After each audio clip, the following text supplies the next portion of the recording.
Hello, everyone. My name is Patrick Morehead. I'm a music composer and musician, and this is my interview with Lloyd Kaufman, independent cinema extraordinaire, co-founder of Troma Entertainment.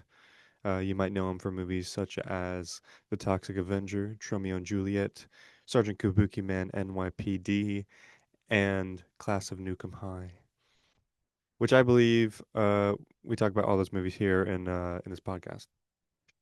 Uh, I just want to add too that he paved the way for filmmakers such as James Gunn, Eli Roth, and the co-creators of the South Park TV show, or creators of South Park TV show. They have all been involved in trauma movies in some way or another, especially on Lloyd Kaufman productions. So they all worked with Lloyd pretty closely. Um, one of Lloyd's latest films is hashtag Shakespeare's Shitstorm, which is based on the Shakespeare's play The Tempest. A remake by Macon Blair of the Toxic Avenger has hit the theaters, and it's starring Peter Dinklage. Lloyd is currently working on another movie called The Power of Positive Murder, which is based around the film noir genre. That film, I think, is currently in post production or at the end of production. Um, So I made a mistake of preparing too many questions. So you could see throughout the episode, I'm trying to figure out how to steer the conversation. Um, so you kind of see me throughout kind of having a blank facial expression because I'm trying to see my opportunities of where I could take this conversation. It ended up being pretty clear that this would be not so much an interview, but just a conversation. But nonetheless, it was great to finally meet him and talk to him, considering all these years of watching his movies. So it was quite cool to meet him. So without further ado, this is my chat with Lloyd Kaufman. So I just watched the full box set on Troma Now of the Make Your Own Damn Movie documentaries, Oh, and well, that's good stuff. yeah, I love it. And yeah, really, I wanted. Those documentaries ought to be on fucking HBO. They ought to be all over. They're entertaining, educational, sad, funny. They stretch you, and anyone who wants to be a film maker ought to watch those documentaries because you get more out of those than 4 years of film school. It may Mm. cost $500,000 today. Oh yeah, I mean, yeah, like as I was watching really, yeah, I mean, yeah, I was thinking that like that there's really good information in these, and um, and it's I have to applaud you on the way you what does that say? Drink oil. Yeah, they're taking the Indian sacred land and trying to mess it up with oil drilling out in Nevada. Oh yeah. The Lakota, well, all the Indians got a bad deal, but I support the group and helps the Lakota. Mm-mm. And the oil is disgusting. You know, it's not necessary, but Yeah, sorry, I don't know if you were showing me your shirt or not, but yeah, I was showing you the oh, shirt. okay. It's an important message. You can't drink the oil. The other side of the T-shirt has another message about the Indians, but they ought to get more help. Did you have a favorite Toxic Avenger by any chance? If you've seen, I don't know if you've seen before, but Yeah. I mean, really, there's the first one, I think, is most people like the first one the best. But I prefer, I like Citizen Toxic, the fourth one. I think it has the most it has the most daring treatment of social issues and the I mean it was expensive in our world because we had the two the we had the doppelgangers and Toxie had to fight himself and all these creatures we created, and very complicated. But it deals with abortion and with school shootings, among other great American traditions, and uh, and of course. Since 2000, when we made the 2001, when we shot Citizen Toxic, uh, school shootings are worse than Mm. ever, and, Yeah. uh, and now abortion's illegal, and we're heading toward the end of we're heading toward the life of Chuck. You see that? Did you see that movie? No, I don't think so. It's a good movie actually, but Mm. it sort of well it deals with California falling into the ocean, but that isn't really the issue. It's more about Yeah, wait yeah. waiting for death. It's very good. Not it's not there are not a lot of jokes, I have to say, but it's very thought provoking and talks a lot about math, which today math and science are being destroyed by people who just want to make up their own rules. We're going to hear that Newton's apple didn't fall down; it actually fell up. That's the world we're living in, a bizarro world where the truth is secondary if it doesn't conform to your fascist principles. Uh, Yeah. oh, and no education. The American fascists have dumbed down the system of public education. So that's why you have these people. They have no way. They don't read books. They don't study music. They don't go to museums. They're total ignorance. So they have no way to express themselves or to even think. So they take out the gun and that's it. It's education, and ask smart people. John Malone, who created Liberty, one of the biggest cable and entertainment Mm. uh, ways to get it. And it's a big cable outfit and all over the country. And he says the problem is education. He's right, Mm. absolutely right. We got a nation of idiots. They can't read or write. The reading of high school students is now below Guatemala's reading level. I mean, it's getting ridiculous. Yeah. No, yeah, I hear you on that. I have to say, I love that portrait behind you. Yeah, so those man. I spent a year in Chad. I got a lot of African stuff that Mm. folk art type stuff. Yeah, it's beautiful. In the middle of nowhere where I was, there were artists, and they didn't. They had no place to. It wasn't like they could sell their stuff. It was Mm. middle of nowhere, but the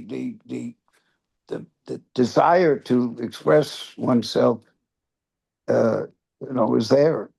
And they in the middle of the bush. I bought a couple of things, really nice, small things. Also, the throwing knife. There's some up there. I don't know if you can see them, Mm. Yeah, but definitely. they're beautiful just to look at. Yeah. They're called Mia's. And this is in Chad, which when I was there in the '60s was okay. People were well fed, and but now it's you couldn't go there; too dangerous. Mm. Yeah. Uh, And there's starvation. It's a matter. There's starvation, and it's horrible.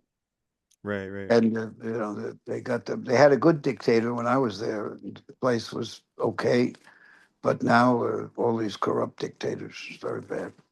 Mm. Same with the Cameroons, and I don't know about Nigeria, but it was all okay. I could just sleep on the side of the road in the '60s. I hitchhiked everywhere. I lived for a year in Chad, and then hitchhiked around the Chad a bit, and then into Cameroon. You go to a marketplace, you get on a truck, you could take your sleep on the side of the road. No, now, oh my God, Mm. you'd be, God knows what would happen to you now. Right, right. Yeah. And now with Trump cutting off all the AIDS medicine and closing down our soft power, which is all over the world. So now we have no soft power, but we do have bombs. We can bomb these fishing boats off of Venezuela and kill innocent people, I guess.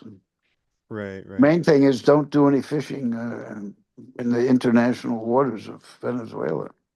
That's the world we're living in. There is no truth now. The truth is doesn't exist. Yeah. It's the bizarro. Superman comic books used to have the bizarro world, and that's what it is. We're in that weird upside down world. Yeah. You guys, you're young enough to have to deal with it. I think Right. Yeah. they have to speak out and make noise and bang the drum. Don't bang it slowly, bang it fastly.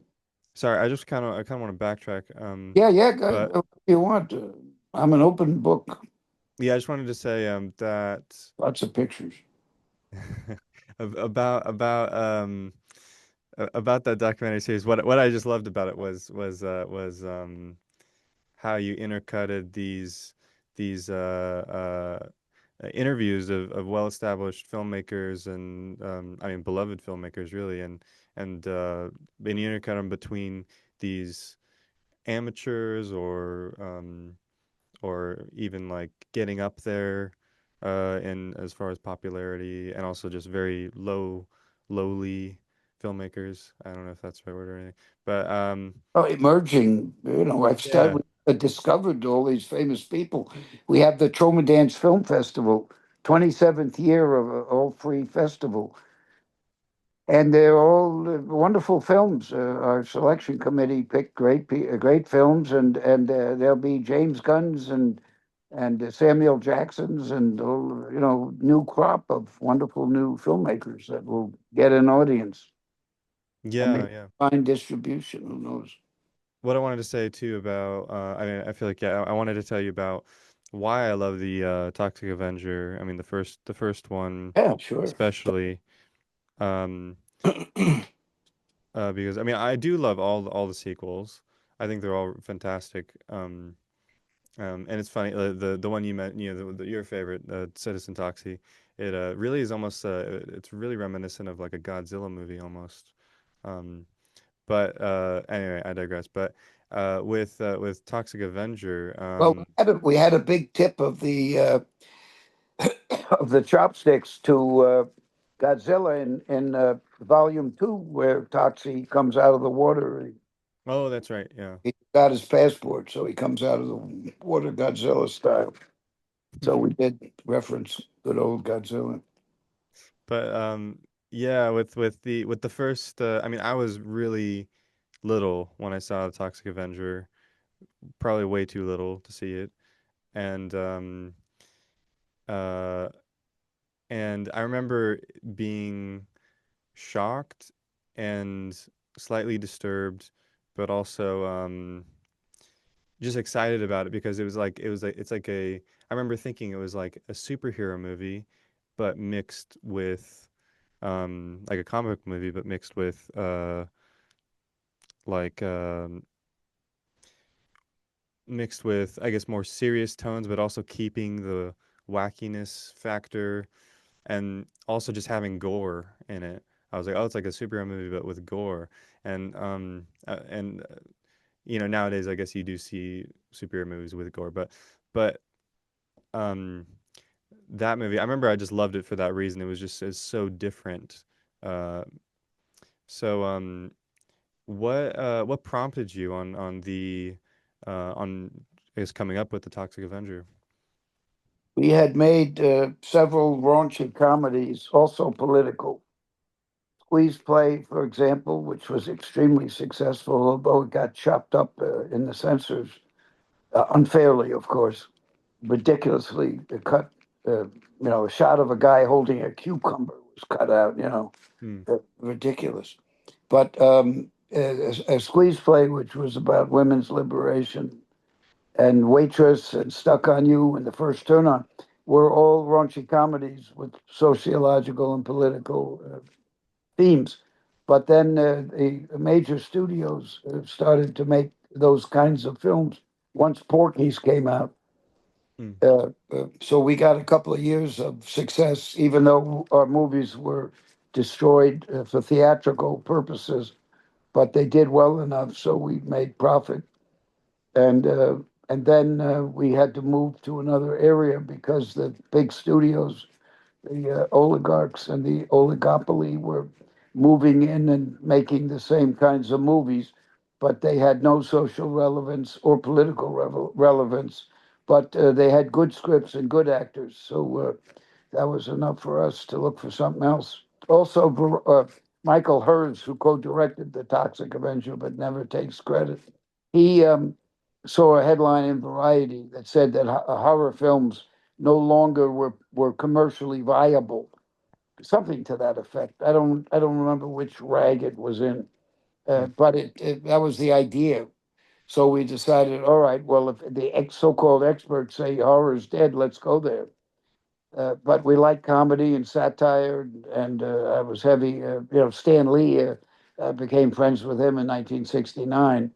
So obviously, comic books, even though I know nothing about them and haven't read much, I did learn a lot about. I did read a lot of Marvel comics at Yale because the neighbor of mine had a big stack of them. Hmm. And then I searched out Stan Lee, and he became a very good friend, and he loved Toxie and Kabuki. Kabuki Man, Sergeant Kabuki Man NYPD was Stan Lee's favorite. But he was extremely helpful to us. He got us the Toxic Avenger Marvel comic book. He convinced management to do that, and then they did Toxic Crusaders. And then they went bust, of course, probably due to us. No, no, no, we were a tiny little speck. But Stan was a good advisor and friend and mentor for my whole career until when he Hmm. died What? recently. And Roger Corman also. Roger Corman helped us a lot.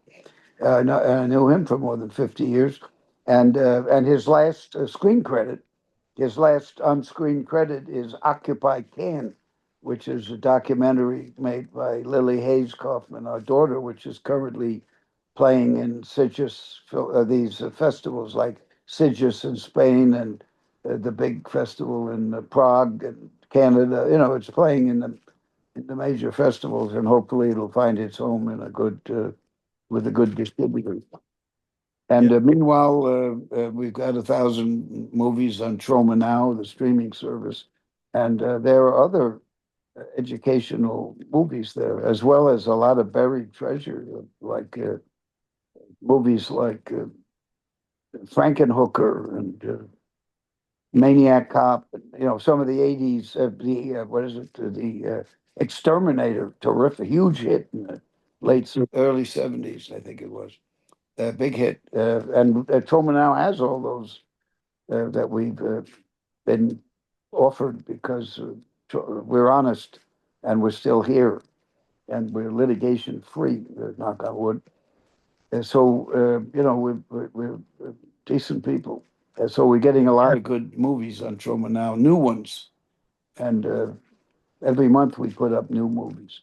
But the entire Troma collection for 52 years is there. Maybe a few are still being how do you call it? Being reconstituted or negatives are being cleaned up. But so they can get on Troma now. Troma now is very important. I don't think any other streaming service. I go on Netflix. I can't. Honestly, I can't find anything I want to see. I know. Me neither. Yeah, I have that problem. Yeah, I mean, after you see the one or two ones that your friends have recommended, then what? But Troma now, you've got a huge selection and buried treasures, the things you cannot see anywhere that are great by new directors. James Gunn didn't become, world famous overnight. He started with Troma and spent many years writing script after. Well, I interviewed him a Yeah. couple of times. They're in my book. I've written 7 books, and actually, James Gunn wrote the very first book I wrote. Yeah, all I need to know about filmmaking, I learned from the Toxic Avenger. Oh, make your own damn movie. Uh, it's pretty useless, but it's entertaining. The one you ought to read is sell if you're interested in movies. Is Hmm. sell your own damn movie. It actually got published in China, believe it or not.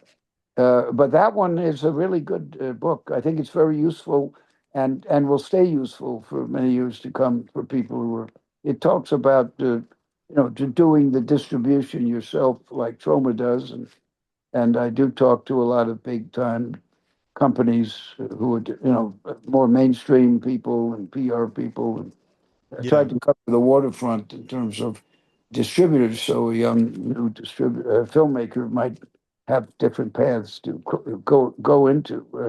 Rather, you don't have to you don't have to get stuck with a distributor. You can do it yourself.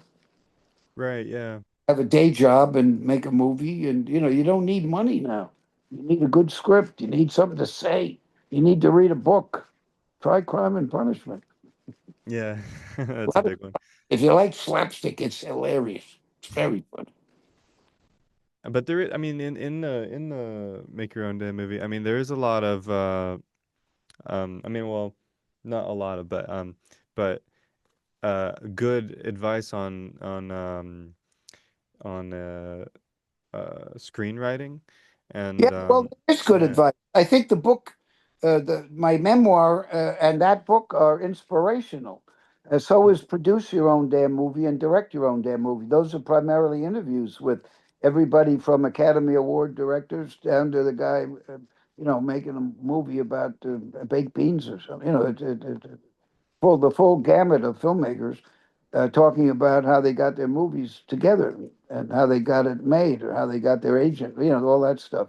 And then there's direct your own damn movie, where I talked to a bunch of directors, high and low, and then finally sell your own damn movie, which I think is probably the most practical because I think that's what young people who make their own damn movies need to know. And they shouldn't be afraid of having a day job making a good movie because you can do it for 2,000. You go on Indiegogo, get your grandmother or whatever.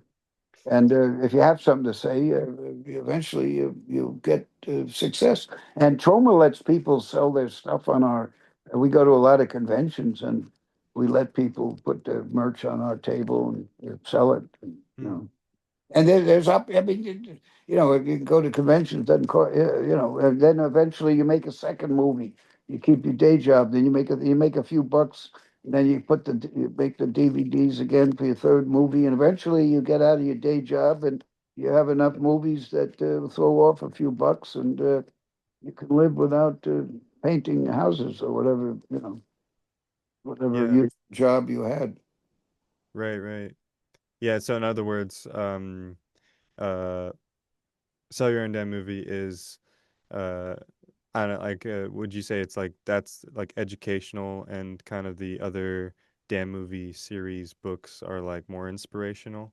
I think so. I think so. Mm, Because the countryside's always changing, and I think people, what all we did was learn the distribution thing, which we never really learned, and everyone out there are crooks, so we distribute. That's when we decided that the squeeze play is where we first started distributing, and it came. And we got lucky in that the multiplex theaters were they needed. It's like the video cassette world. Anything they would have shown anything. Uh, and when the video cassettes started going, the stores would take anything. They wanted to fill up their shelves so fast. They would have taken. It would have taken. I didn't get bar mitzvah, but if I did, they would have used those. They would have bought them. They would have bought anything. So yeah. we have some daylight. Every once in a while we get some daylight. The multiplexes needed us, and squeeze play was huge because it was a new kind of movie. So we overnight we had one sneak preview in Norfolk, Virginia, with a movie called a mainstream comedy with big stars, the In-Laws, I think it was called, or something like that. Big stars, Peter Falk, and I don't know. At that time they were big stars. At any rate, our movie it did Squeeze Play exploded. The audience loved it, and on the Monday following the sneak preview, AMC, the chain of theaters, asked us to make 100 prints. Of Mm, course, we didn't have any money. We had to wait till the Norfolk Theater paid us, and then we could make a print. We called bootstrapping. We had to bootstrap, but we learned a lot. We learned that it's a crooked world out there, and yeah, yeah. it's better on our own than dealing with the mainstream. We felt. I mean, we tried, but the mainstream were always, you know, they call you buddy. Come on, buddy, or I give you some points. You're gonna have points. That kind of stuff. The bullshit. Yeah. We ended up doing everything ourselves, and at least we're here 52 years later. Every time we've had an experience, every time we've how do you say it, pierced broken through the hymen of the mainstream, we were the ones who got fucked. So it wasn't a good experience the two times. We had to sue, and it takes 3 or 4 years and a lot of money to sue these big companies. They usually can just trample the independent artist. They contracts mean nothing. Contracts actually mean in the mainstream they mean a letter of intent. So you're signing a contract which you're going to stick to. You're going to give them your film, and they're going to give you $2 million according to the contract when you deliver their film. So you go and mortgage your house, and you take every penny you've got because you got this contract from New Line, a division of Warner Brothers, and they're going to pay you all this money upon delivery of the movie, and it's going to go into a lot of theaters, and you're going to be big. Well, when you deliver the film, they tell you that they had their fingers crossed, that you're not going to get your money. You can sue them, which costs a lot of money and takes forever, and you may lose your house, or you can negotiate and take $100,000 instead of 2 million.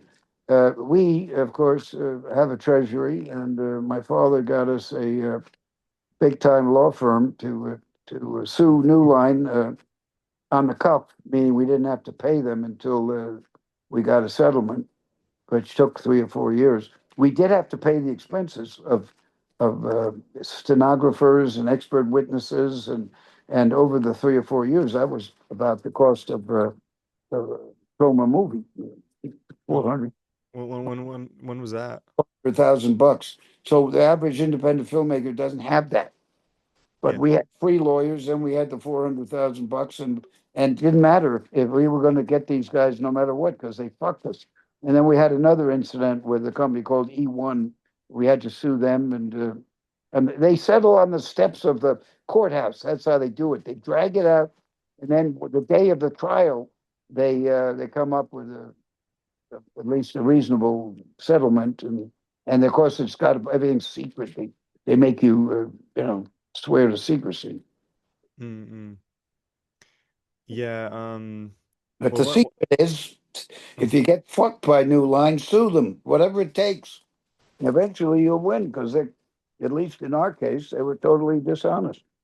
when was that when they um was that when they were owned by Warner Brothers that you It was when they were acquired by Warner's. I think okay. they were independent when we made the deal, and then they got bought by Warner's. But they did the bad stuff, I think, before they got acquired. I can't remember, but it had nothing to do with Warner. Other than Warner's, I imagine, didn't care for the fact that their division was being sued for Hmm. a lot of money. Yeah, right, right.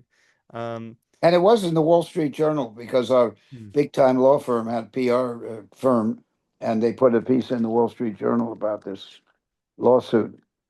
hmm. And of course, Variety picked it up, I think, blah, blah. So, yeah, I think New Line realized we had a little bit of juice. Yeah. Hmm. It still took 3 or 4 years. What movie was that? They were supposed to make a big budget version of Toxic. Oh, okay. Hmm. So that has Uh, nothing, but that Guaranteed, guaranteed was no bullshit.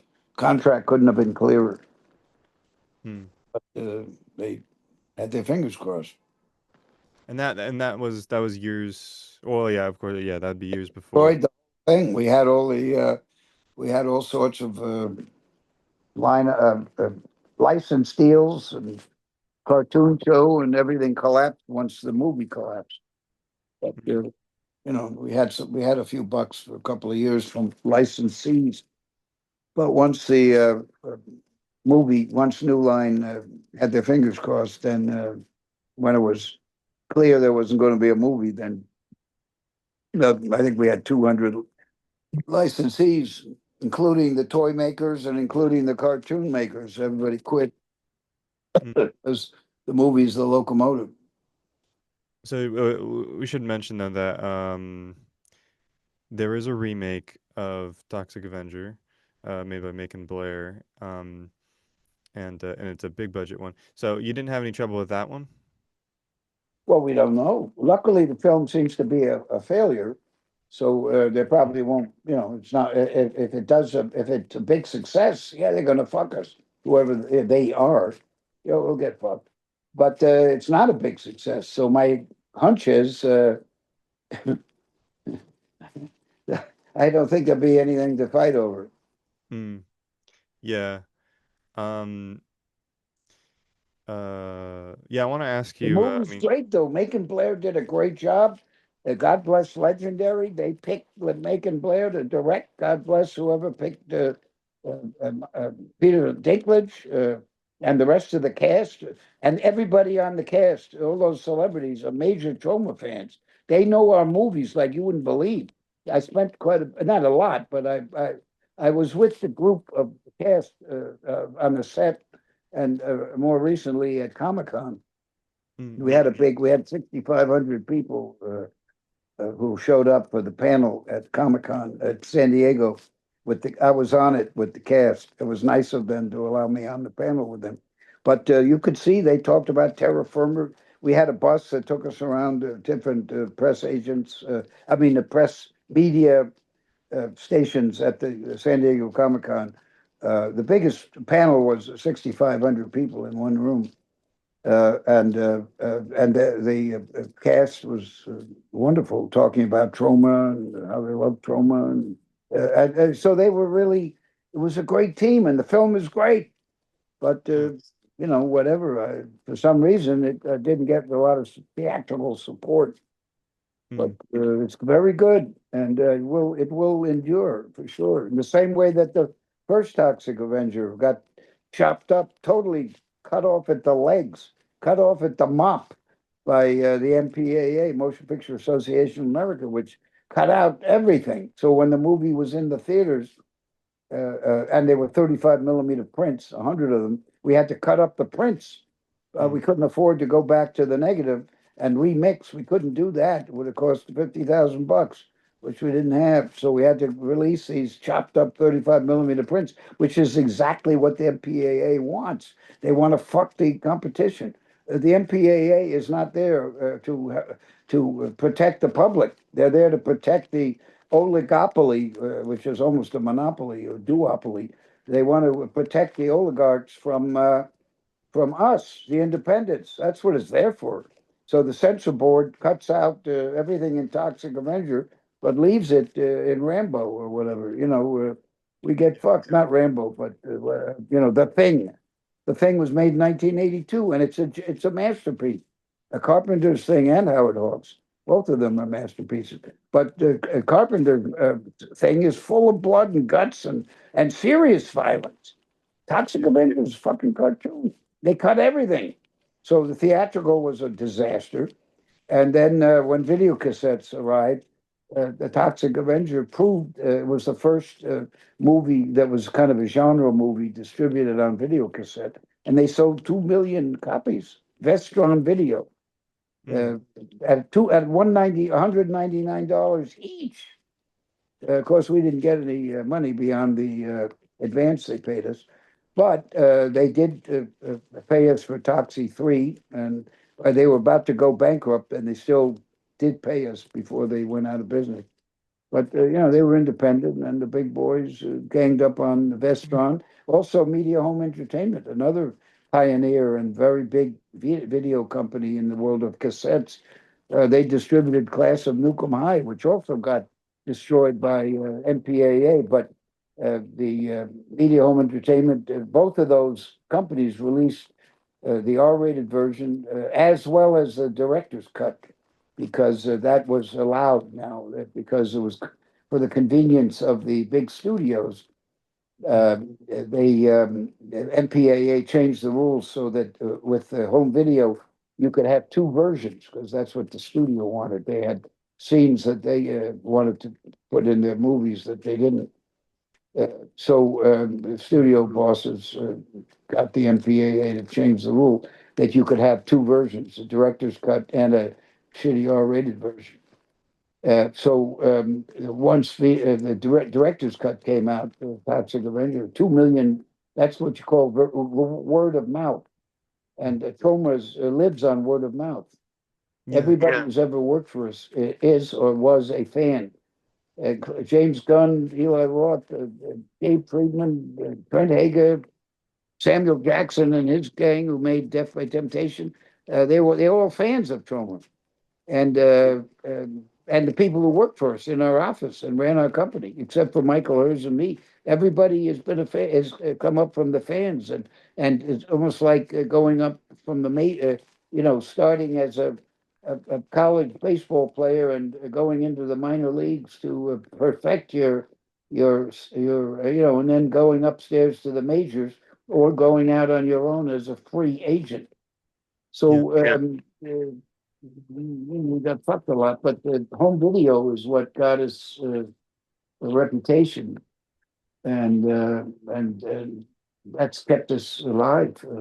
But yeah, now Troma Now, the streaming, we have our own streaming service. We also do create our own 4Ks and Blu-rays, and Vinegar Syndrome also creates some of the Troma Blu-rays. They just put out Sergeant Kabukiman NYPD, Stan Lee's favorite Troma movie, and it's beautiful. I mean, they're the best. Vinegar Syndrome. You get the Blu-rays; they're really good, right? Because Yeah. the owners, the bosses, love movies. The people at New Line hate movies. The people at E1 hate movies. They don't love movies. They want to know who's in it and how much is you're spending on advertising. That's it. Yeah. Right. Right. The people Yeah. at Vinegar Syndrome, I know them. I have long talks with Joe Rubin. They're so much fun. I haven't seen him recently, but I've been filming and whatever. But every time we get, a few times we've gotten together, it's always we immediately start talking about movies, and he loved them. And that goes down to the people who work for him. And they're booming. They're doing great because they make great. They went into a field that's overcrowded, and because they do good. It's like the automobile. You make a better vehicle, people are going to catch on. Of course, they have advertising, but there are a lot Yeah. of things that don't advertise. That's purely word of mouth, and we're one of them. And we have no money for advertising. It's all thanks to our fans who support us at conventions around the country. I'm going to 5 different cities in Texas this week. So I'm leaving Friday, Saturday, Sunday, Monday, a whole week in Texas, Wow. where I will speak in favor of abortion and against Trump and against all the foolish things that Texas is doing because the theaters that play our movies in Texas are enclaves of fans who know what the truth is and believe in science and mathematics and music, which is mathematic for fuck's sakes, and cinematic. Cinema is more related to music than anything else, or music. Yeah, I think cinema is like a symphony. So that's why it's interesting to talk to you because most people think, photography, still photography or whatever, but it's music. Movies are it's like a musical piece, you know. Mm. And uh, uh, so that's why Toma's still here. It's the love of cinema that propels us. And yes, we haven't been successful, that's for sure. But we're still here, and word of mouth. That's a weapon that Rupert Murdoch cannot buy for all the money that he has and all the billions of dollars. Uh, they're miserable people. They hate each other. The family Murdoch. They hate their life. It's a disgrace, and they know it. And they'll burn in hell, all of them, if there is a hell.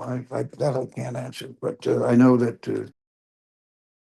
And it's free, although like, they have advertising. Troma, not Troma, but YouTube sticks in advertising. I watch a lot of free movies on YouTube, and they put in these ads, but they're only like a few seconds each. Whereas you go to Prime, and the ads take 4. I'm on now. I'm watching something, Thomas Crown Affair on Prime. They got 4-minute commercials. I can't even remember what the movie is. Commercials last so long. Also, Yeah. Thomas Crown Affair is boring as fuck.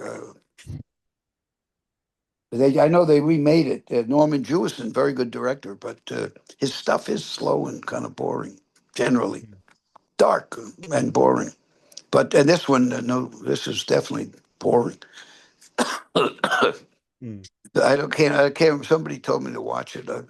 It does have some good split screen effects. So I looked at as I'm trying to figure out something for power of positive murder. Mm. Because that doesn't it doesn't seem like a I mean just from what I've read about Power of Positive Murder, it doesn't seem like a typical trauma movie.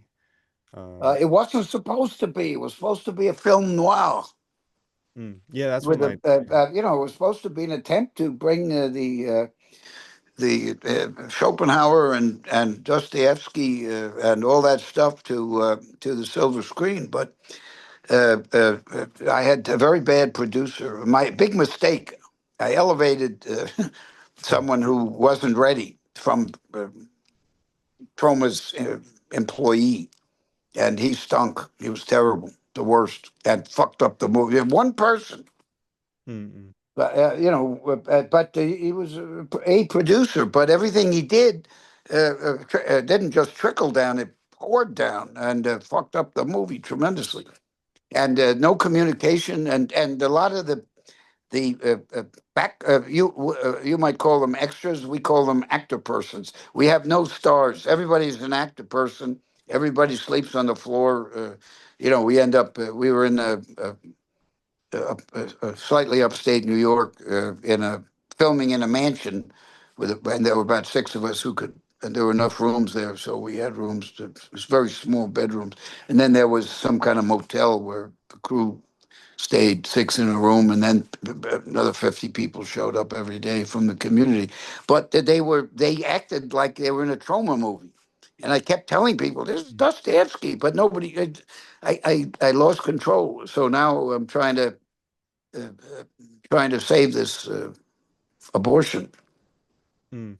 This is an abortion, So but mm, I've consulted some of the people who've worked for us who are very successful, and they've given me some guidance to. And as I said, we save money in the budget to do reshoots and mm. fix up the movie where we missed, or in this case, we missed a lot. You mentioned Glass, Philip Glass. Yeah, before we started filming, by the way. But yeah. Philip Glass. We were supposed to have a scene where I had it all set up where an air conditioner smashes a glass window and falls, goes down and lands on somebody's head. And I had it all set up, and the guy didn't do what's demanded. Mm, No glass, no. I didn't even organize the guy to come and build the thing, and then there was a rigger to we had to hang someone. We it's an eight it's at least 8 hours we needed as a night shoot, and the guy shows up, the rigger, very it's $1,000 or something, and he says he's got another job that same night, so we had to do in 2 hours what was supposed to take a whole night, and mm, and as a result the thing stinks, and we have to try to fix the scene through the magic of I don't know how we're going to fix it, but at any rate, I'm sure you'll a figure it lot out. of fuck ups. Mm, That and it's my fault. I should have. I usually am very anal about that, but I trusted this guy, and he fucked it up. mm, It's my fault. I should have been more careful. I should have been more on the ball. More. I usually am very.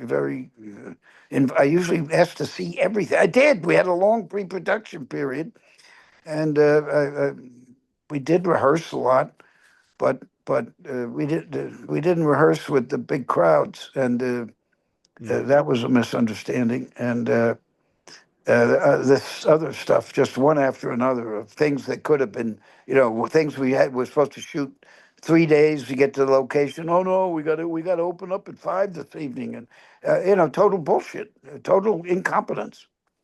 mm, Uh, so, the production got fucked royally. Any Mm. rate, it's next movie. I'm going to be more on the ball. If you've seen Terra Firma, Yeah. I make the director in that movie, played by me, makes a speech to the crew. I'm not going to wipe your asses. You know, I'm not running around wiping your asses. If anybody gets hurt, I'll blow my brains out. You know, that kind of thing. And I should have wiped their asses. I didn't do it. I Mm. got lazy. I got fucking lazy. Yep, Yeah. that's what happened. I think when you get old, you start getting lazy. And also the people I work with. It's a young, obviously young people, but they don't come in. I used to come in at 9:30 every day. They come in when they feel like it. So now I come in when I feel. I stayed home today. What the hell? I felt like it. I am a little ill. I've got to go to Texas, so I had to go to a big. My wife is the film commissioner of New York City, and also all media, music, film, dance, poetry, whatever, all the arts. She got a big staff, and last night she Oh. threw a big party at the mayor's mansion. About 700 people, 800 people, I think, maybe more. No, the capacity was about 800. And it was made in New York awards for live entertainment. So they had a lot of Broadway people, and I probably drank too much. And they didn't have any hard liquor, so I had to drink crappy wine. But that's my problem. Anyway, I didn't feel well this morning, so I didn't go in like they do. What the fuck? Not so bad. Go in when you want, be a pig, be a slop, you know. Yeah, yeah. It's a lot Right. easier. And the next film, and we're preparing two of them now that Mm. I'll hope to direct.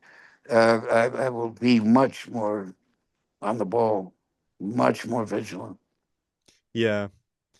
Um, well, how, well, I wanted to ask you about Herschel Gordon Lewis, who is for everyone listening, the filmmaker of Blood Feast and the Go-Go Girls, I believe, Yes, right? Yeah.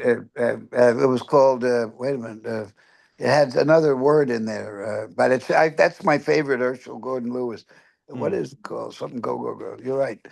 Uh, but it's funny and scary and gory and he was a nice guy too. I had a lot of good lunches with him, and I've interviewed him a couple of times. He's in my books, and I Yeah, yeah. interviewed him. I got something with my dinner with Herschel, I think, Yeah. where we did a little back and forth. And yeah, I went to his apartment, and he was a very successful lecturer on marketing and wrote some very successful books. And then later, he got invited. He had a renaissance, of course. Young people were seeing his movies, and he started getting invited again. And I think he would have liked to make another movie. I'm not sure why he didn't do it. I Mm. know he could have. We could have gotten money together, but he Yeah. he was certainly very happy with it. Awfully Yeah. nice guy. Awfully nice guy. And it's a little known fact. Do you know Jerry Lewis by any chance? Yeah, yeah. Comedian. Yeah. It's a little known fact that Jerry Lewis is Herschel Gordon Lewis's son. Oh, wow. No, I'm joking. That's a Oh, joke. what? Oh, But okay. I was they're like, so whoa, that's yeah. But I crazy. tell you, I'm not a bad actor. They're so different. But I love Jerry Lewis. I mean, he's big hero for me, and he's got a very good book on. Well, he's written a couple, but I've only read one. But it's kind of technical, and it's really good. I learned a lot, Mm-mm. and his movies are terrific. They're really great. Every time I see one, and he breaks the fourth wall brilliantly. I mean, he was a master. Yeah, I yeah, still definitely. want. I still want to see that clown movie he did. Although, I mean, I love clowns, but I'd love to see it. And I'm sure it's got to be very interesting. To Oh, yeah. everything he did. I mean, the guy's had an amazing universe in his head. I don't know Mm-mm. anything about him. I never read anything other than that book. I think he wrote it when he was teaching, but I don't know anything about the guy. I should get. I should read up on him. Yeah, I know nothing.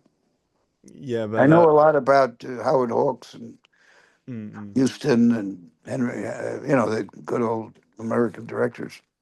But I don't know anything about Jerry Lewis. I should study him a little more. Yeah, but with Herschel Gordon Lewis, uh, well, how'd you cross paths at first? I'm trying to remember. Well, I met him years ago, of course, because what's his name? Friedman, his distributor and producer. I can't remember the guy's first name. He smoked a pipe. He was sort of professorial, and he was an ornithologist, but he also was big in the industry, Oh wow. the adult industry. Sorry. But anyway, what the hell was his first name? He wrote a great book too. About filmmaking and Herschel Gordon Lewis Mm, and Carnival. He was a Carnival guy, and he has a huge. Well, he's dead now, but he had a huge kind of museum in Alabama with all sorts of stuff in it. I never went. I think it was, well, where was it? It was somewhere where he had a big fuck. Anyway, you can probably look up the name uh, yeah, I could probably find it. Friedman. You could probably look him up, and it's probably Friedman. You probably see he was a leader of the Adult Film Association and stuff like that. But he also produced Herschel Gordon Lewis, so pretty good in the Yeah. days when the kinds of movies that Herschel Gordon Lewis were more pioneering than Troma ever was. Huh? Mm. He Wait. put humor, Mm, the Go Go Girls or whatever that movie is. I'm going to look at it again. It's very funny. Also, Russ Meyer did X-rated movies and were good. They were mm, beautiful. The one with the dentist. Uh, uh, what the fuck? Oh damn! Is it a dentist? Yeah, yeah. It's a funny one. Anyway, they're all good. They're good movies. mm, mm, Whether or not he obviously worshiped big boobs, but their movies had a lot more than that, or they wouldn't be around. People wouldn't be writing books about him. mm. He was good. He was a good filmmaker. Well, what's his name? Tarantino, the god, today's god of film, loved this guy, Oh yeah. right? He was a huge fan, and rightly so. And Mm, Tarantino saw all the great auteur films. I know that. I yeah. mean, he was a Troma fan. I spent a lot of time with Tarantino when he used to wear a Troma shirt at the Cannes Film Festival at his press conferences, he was I imagine he still is. I don't know if he's seen hashtag Shakespeare Shitstorm or any of our more recent production, but they're all on Curse of the Weird Deer, which is terrific, made by a young man from Tennessee who was the good producer on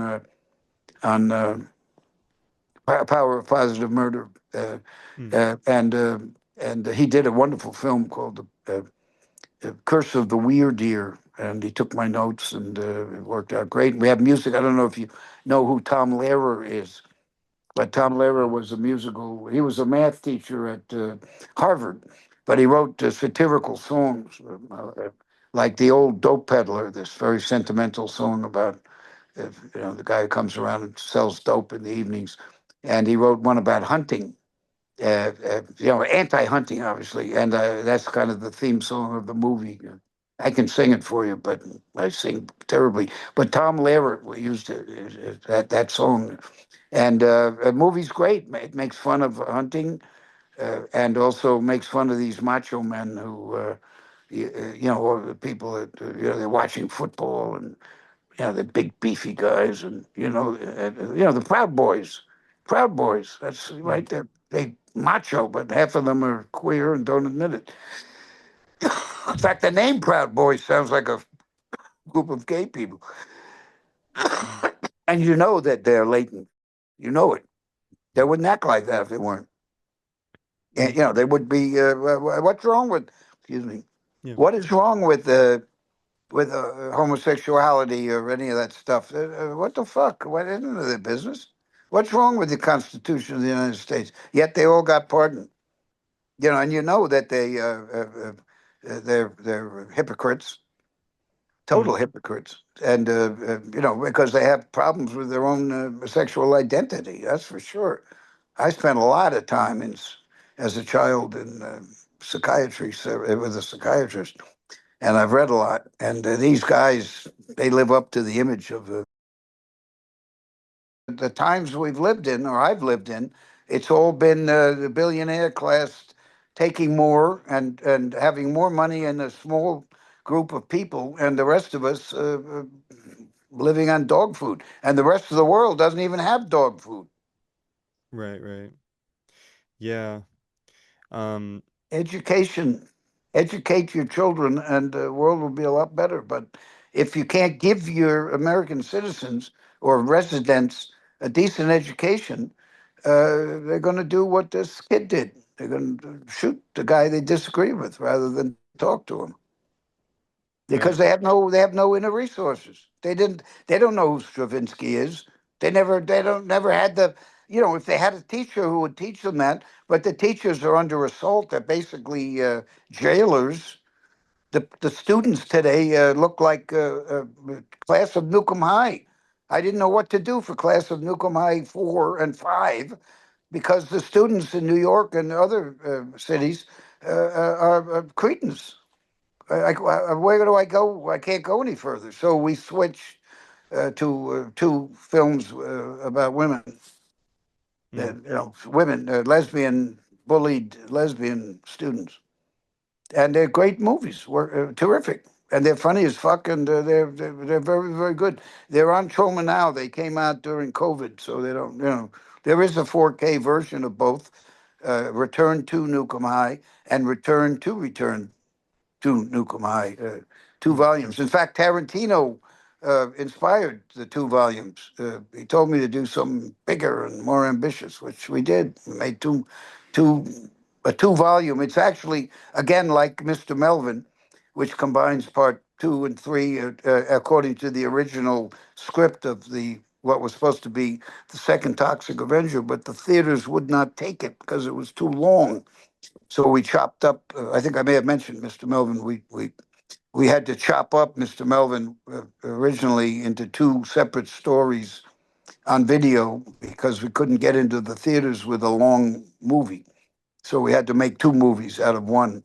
But these two guys, Andrew Miller, who you've probably spoken to, and Adam Pelletier, who stars in the Power of Positive Murder, they found the original Mr. Melvin script in the basement of the Troma building, and without anybody asking them, they did some research and found notes and editing notes and script notes, and they reconstructed the original Mr. Melvin, which is coming out now in theaters. One here, one there, sparsely, but it's great. It's so much better than what we did. The acting, Phoebe Leger, who plays Toxie's significant other, she's brilliant in Mr. Melvin, and it doesn't come across in the way we chopped up the two films into two films. Yeah, where we chopped it up into two films. But when you see Mr. Melvin, you see beginning, middle, and end.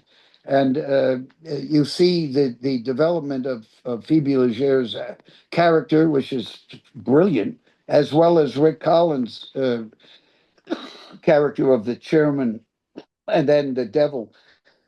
mm. And the acting comes across so much better. I mean, the movie is great. Mr. Melvin, the original script we had was terrific.